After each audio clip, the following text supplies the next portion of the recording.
Welcome to Trojan Poetry. We are in the thick of it here. Yeah. We are in the thick of it. And this poem is by Simon Armitage. This is one that I picked. John hasn't seen it before. And it is called Privet. So John, over the past couple episodes, has picked these fun, bouncy, It's summer, man. yeah, anatomy-based poems.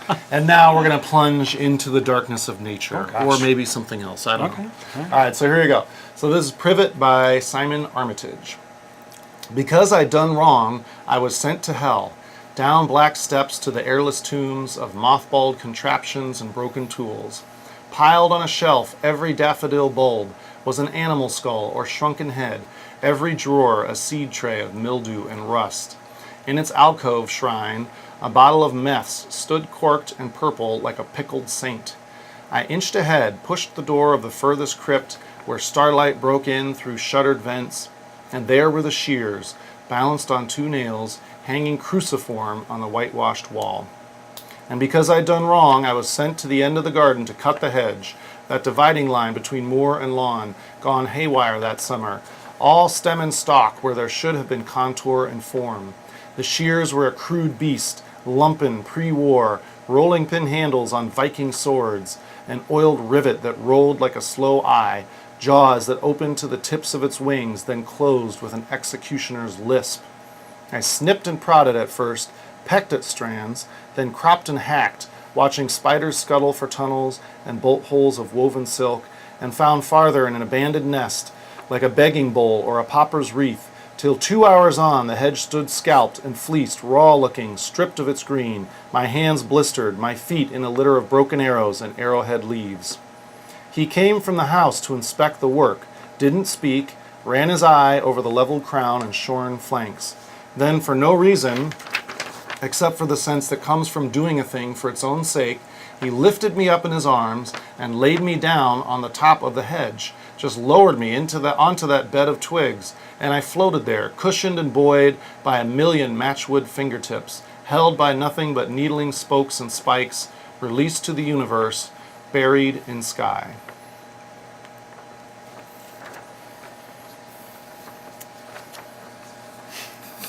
Thinking about it? Yeah. Thinking about it? All right. So what jumps out to you first? Well, he obviously did something wrong. So he was sent to hell, the hell being apparently like a shed or a garage where he has to retrieve the shears. And then he gets the shears and does his work. And I kept thinking of like biblical. I'm trying to like get some biblical allegory stuff or symbolism going on here. And then he does his work, he gets done, and he apparently did his work well. And now he's put on top of the things and he's released, right? So the turn for me in the poem was then, right at the bottom there. Yeah, then for no reason except for the sense that comes from doing a thing for its own sake. So that's weird. Like he just kind of did it for no reason. Yeah, right? whoever he is, like his father, maybe. I'm assuming right? it's the like, father who's inspecting the or God. The hell. Right. Could be. He lifted his arm.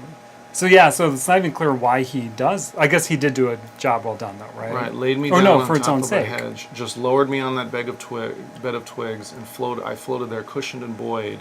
Which is a strange floating, cushioned, buoyed by a million matchwood fingertips. Like that doesn't seem like it'd be comfortable. Horrible. Spokes and spikes, held by nothing but needling spokes and spikes. So he's laying on a bed of nails. I mean, it sounds horrifying, and yet he's released to the universe, buried in sky. So maybe he's looking up and for the first time noticing what a beautiful day it is. Yeah. And he's buried in sky. So I when I first read this, I just thought it was so odd that first of all, that the father or whoever just dropped him on top of the hedge. Yeah. And to me, the other reason I picked this is because I had a similar experience when I was probably in middle school. My dad told me to go cut the hedges between our house and the neighbor's house. So I put on my fuzzy Walkman headphones, and my tape deck was clipped right here. I don't remember what I was listening to. Was that an 8-track? No. We're talking cassette tapes. All Cassette right, tapes, all right, John. That was my best collection of music, by the way, was my Wow. tape collection. But anyway, so I'm out there, I'm listening, I'm in the groove, I've got the electric thing going, right, the shears, and about an hour later, I realized there were no leaves left on the hedges, like completely just destroyed these hedges. And our neighbor came out and was just staring at me, and like basically going like, "What are you doing?"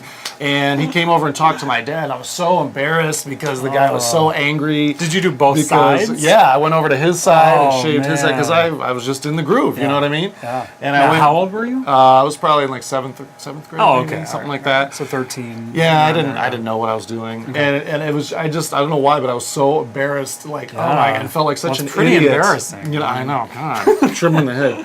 So when I saw the way that he did it, he scalped the hedge, raw looking, stripped of its green, and then all this work that he's put into it. So it sounds like he did a number on this hedge, and yet the father says nothing and just lifts him up on top of the hedge.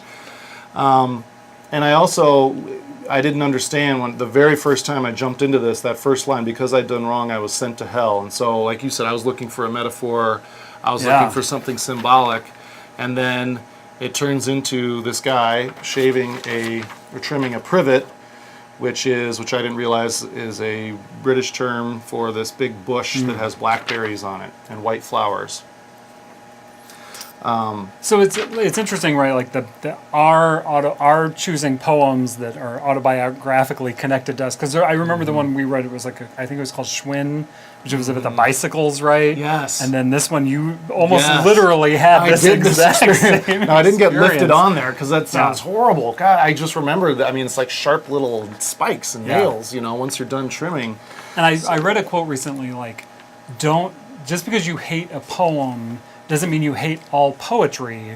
You need to find the poems you like, right? And so I think that's part of what we're doing here is we're just talking about poems we seem to respond to or like, and if you don't like them, that's fine, right? Or quote unquote like. But there's plenty of poetry that you might like, Right. or that might speak to you literally. I had no idea when I You didn't looked know at that this. there was a poem about your experience as a seventh trimming grader. a hedge. And the other thing I liked about this, going back to the previous text set of the anatomy and thinking about the inside of your body, is he picks something that's so mundane, and so there doesn't seem to be anything poetic about taking an electric shear and going out there and trimming the hedges, and yet he's turned it into this intense. Some of the description here: the shears were a crude beast, rolling pin handles on Viking swords, oiled rivet that rolled like a slow eye, and it has a lisp. And I can just picture that perfectly. Those old school, handheld shears, and so he's turned this into this dramatic moment of trimming the hedges, and so transcendence, somehow for some reason he's able to flow off into unearned, right? I mean, and what a interesting that the he seems to forgive. Right, he ran his eye over the leveled crown and shorn flanks, then for no reason except for the sense that comes from doing a thing for its own sake. But he gives absolutely no indication of whether he approves or not. Right, like the attitude of the father figure is so blank.